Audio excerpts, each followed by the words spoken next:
I thank the distinguished representative of Kenya for her statement. Now I give the floor to the distinguished representative of Morocco. Excellency, you have the floor. Je vous remercie, Monsieur le Président. La mobilisation des ressources financières pour soutenir les projets structurants de l'économie de plusieurs pays en développement nécessite un engagement constant de nous tous pour réaliser des résultats concrets dans les 7 domaines d'intervention du programme d'action d'Addis Abeba. Ma délégation est d'avis que le financement des projets prioritaires au niveau national ayant le plus grand impact sur le développement durable apportera des résultats considérables et contribuera à l'intégration économique et régionale.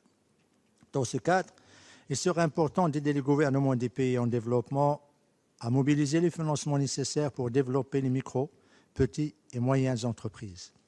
De même, l'industrie agroalimentaire constitue un potentiel énorme nécessitant des interventions de la communauté internationale pour atteindre les objectifs 1 et 2 de l'agenda 2030 de développement dans plusieurs parties du monde, en particulier dans le continent africain.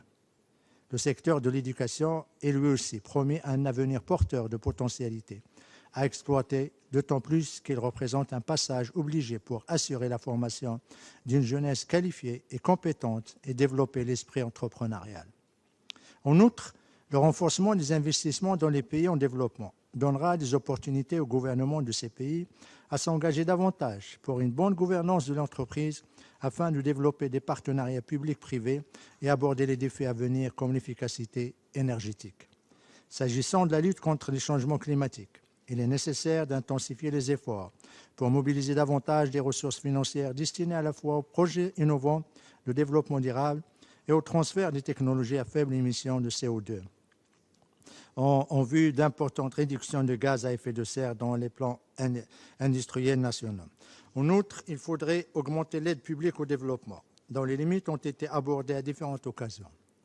La concrétisation des promesses faites par les donateurs, que ce soit dans un cadre bilatéral ou multilatéral, est impérative dans la mesure où elle permet de pallier les carences financières dont souffrent les pays en développement, en particulier les PMA. Monsieur le Président, la coopération Nord-Sud demeure fondamentale pour le financement des projets de développement des pays en développement, tout comme la coopération Sud-Sud est triangulaire, dont le rôle doit être stratégique. La concrétisation des ODD dans les pays en développement passera inéluctablement par la concrétisation des engagements pris par la communauté internationale pour les soutenir dans leurs efforts de développement, notamment par l'allègement du fardeau de la dette, l'accroissement des flux d'investissement, la mobilisation de ressources suffisantes et complémentaires à travers des mécanismes de financement innovants pour réussir les initiatives de développement social, ainsi que le recours aux expertises locales, particulièrement celles des pays en développement. Le Royaume du Maroc s'investit pleinement dans la consolidation d'une coopération sud-sud agissante, effective et solidaire, visant à accompagner les exigences de la mondialisation et de la démocratie. Les nombreuses initiatives de l'engagement marocain se traduisent par une dynamique de coopération avec son environnement africain, mais aussi de partage de son expérience avec les PMA et les États insulaires à travers le monde.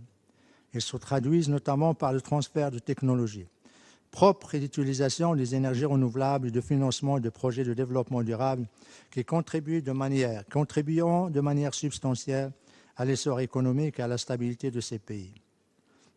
La concrétisation des 3 accords historiques, universels et transformationnels adoptés en 2015, le programme d'action d'Addis Abeba sur le financement du développement, l'agenda 2030 pour le développement durable et l'accord de Paris sur les changements climatiques sera décisif pour l'avenir des pays en développement qui aspirent à surmonter les nombreux obstacles et contraintes se dressant sur la voie de leur développement durable. À cet égard, la présidence marocaine de la COP 22 poursuivra ses consultations inclusives avec Fidji, chargé de la présidence de la COP 23, pour assurer l'adoption de mécanismes de la mise en œuvre de l'accord de Paris, en particulier les procédures relatives au financement et renforcement des capacités.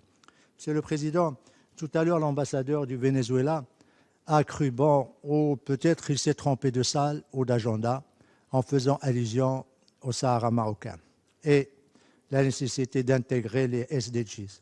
Je voudrais à cet égard juste lui dire que le Maroc a investi depuis 2 ans 7 milliards de dollars dans le Sahara marocain. Je voudrais également lui dire que le développement, le taux de développement, de progrès et d'investissement, aussi bien national qu'étranger, assure à cette région un développement durable, constant, avec l'inclusivité et la participation de toute la population. Ce qui n'est pas le cas pour le Venezuela, la dernière dictature de l'Amérique latine. Je voudrais aussi lui dire qu'au moins au Sahara marocain, les hommes et les femmes et les enfants mangent à leur faim. Ils ne traversent pas les frontières pour aller acheter, faire des achats, et les enfants ne cherchent pas dans les poubelles pour manger. Je voudrais également dire que le Venezuela, qui est le pays le plus riche de la région, avec son pétrole et son gaz, il a un pays pauvre, tout simplement, parce que le régime dictatorial sur place a fait la captation des richesses nationales du pays aux dépens de la population.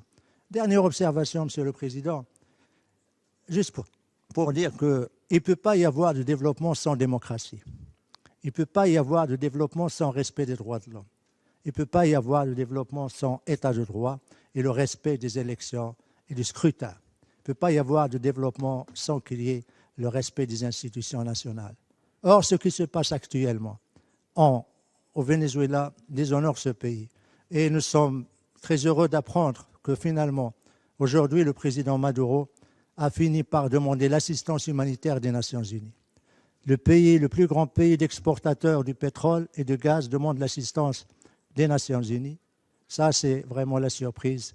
Et surtout, la flagrance d'un régime et surtout d'une diplomatie et d'un ambassadeur qui, au moment où son peuple ne trouve pas de médicaments pour se soigner, ni d'aliments pour se nourrir, ni de lait pour nourrir les bébés, ou également on ferme les écoles pour permettre d'économiser l'électricité, lui, il se permet de se balader dans ses 2 jets privés à travers les États-Unis et à travers les pays des Caraïbes.